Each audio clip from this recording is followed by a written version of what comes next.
So I went to local yesterday. I ended up topping again. So it's really good to know that okay, the deck's good without Stalio, but the fact that we got Stalio now is insane. Like having this is huge.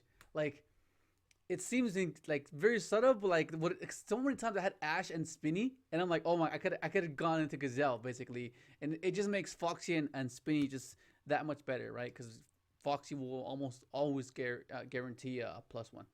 So okay, so I made a few changes to the deck. And if you've been keeping up with the journey of the deck of me testing with it, you'll be caught up. So first off, you're playing triple Buffalo. These are your primary summons, right? Primary summons, because you're maxing out on the spells and traps. And Buffalo is better than debug because you would much rather open them up with these guys, right?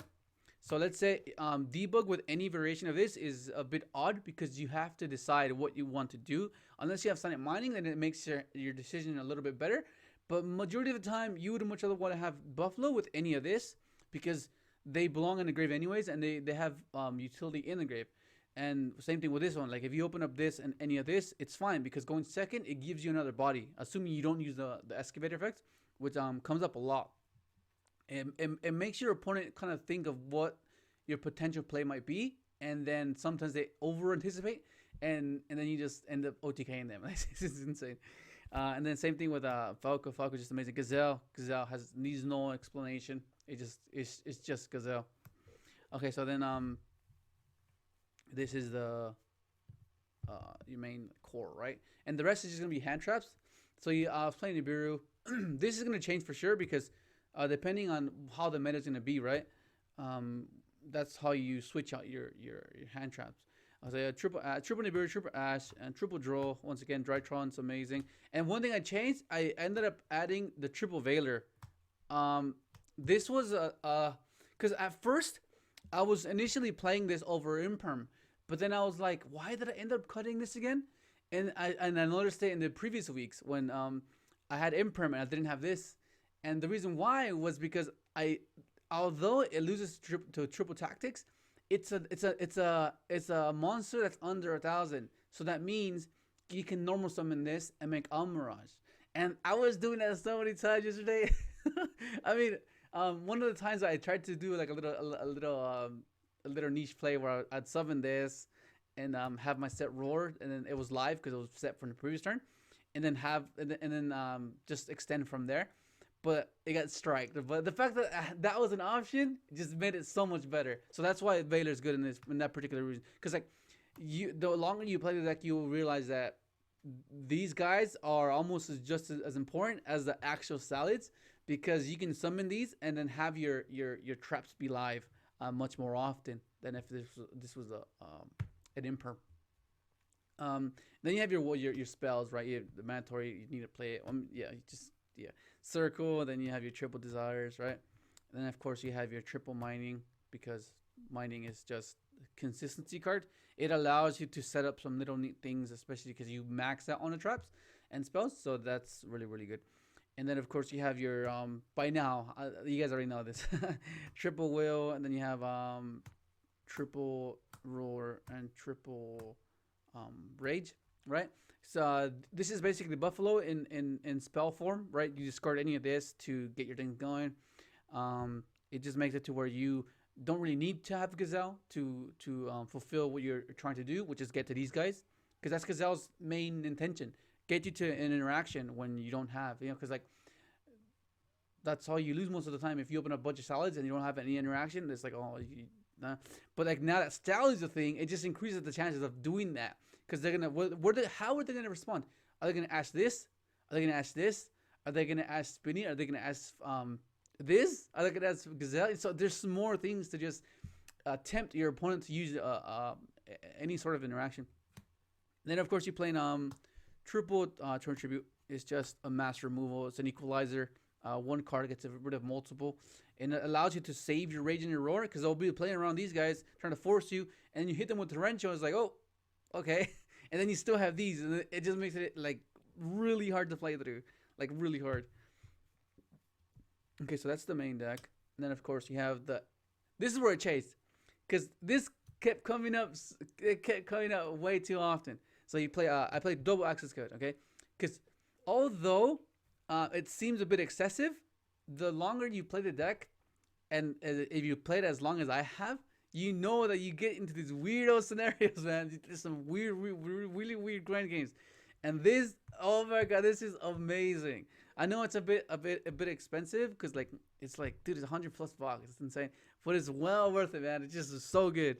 And then of course you have to accompany it with a double transcode because um it just comes up. And same thing with the double splash mage. Like this is the main difference.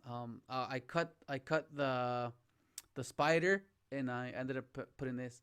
And then of course you have your jammer, Link Grebo. This card was amazing all day. And of course you have your Almirage. This is specifically for consistency reasons because you're maxing out on your spells and traps. So like half of your deck is half of the monsters in your deck are normal summonable and they're under 1,000 and then can make this. So the fact that you can summon this and set your both your traps and still have an interaction and stall you out for at least one turn is insane. It's insane. And then of course you have your triple wolf and your triple Balinks. Like that's just standard. But like this, it's just amazing, man. It's just so good. Like I'm not playing like any exceeds like you play. The only exceed I'm gonna play is this. So I'm really tired of what I want to cut because initially I was gonna cut Link Grebo because I was like, okay, I can cut that, but it just helps so much. It's just helps so much. I'm not sure I'm gonna cut that anymore, and I can't cut this. This comes up way too often. So it's either gonna come down to cutting one of these guys, one of these, and I think it's gonna have to be either a transcode or a splash mage. One of these, 'cause I can't cut this. I really like double, so it's gonna be. I'm not too sure, but this guy coming back is gonna be amazing. But yeah, like I said, I'm not playing any dweller or exceeds because your deck is meant to simplify the game state by interacting, right? So you're meant to hinder them, right? Like Veiler, Droll, Ash, Nibiru, you hinder them, right? And then you establish your setup, right? Whether it be Torrential, whether it be this, and then there's no real room to I guess there you could play it because it works. There's no denying that Dweller works in this deck, but it's a different playstyle to how I typically play the deck. I typically like go like relink the Bale, like, oh, okay, so this is like a standard play that this particular deck does, right? You typically go either Buffalo discarding any of these guys, right? Any of your cybers, right? And then you're gonna end up drawing into hand traps, or you're gonna end up drawing into your actual traps, right? And then you pass on a relinked Balinks, set traps, and you pass, right? And then depending if you can afford to keep the roar for a potential Nibiru, because that's the only real way the deck loses, right? Because you attempt to push, but then you're like, oh, you're still scared of Nibiru. So if you can afford to save this and just like hand trap them and then have this survive for the following turn, then you're not going to be scared of OTK because you're going to have a contingency plan if they do have Nibiru, right? So that's typically a regular board, right? You do this, or you do this, right? So you either summon this, discard, draw 2, or you can do and get a +1. +1. More often than not, you're gonna get one of these guys. You're gonna reveal Rage or Roar off this, and then you're gonna relink the Bale, and then you're gonna pass with like a Bale, and then and these two set with hand traps, right? That's like the typical turn, and even Torrential though sometimes. Like that's like your typical board. That's like what you end on most of the time with this particular game. And then after that, since you play so many solids, the odds of you drawing into this are quite likely. And then of course, not and also considering that you can draw into more of the traps, and this being engraved, you can pitch for this, especially this, and recur these, right? And then reestablish that setup, but with a wolf this time, and then you just gradually just overwhelm your opponent in that sense. But yeah, that's how it is. The side deck changed a bit as well, because I didn't have my evenlies because I was letting a friend borrow my other deck. But this is the same thing.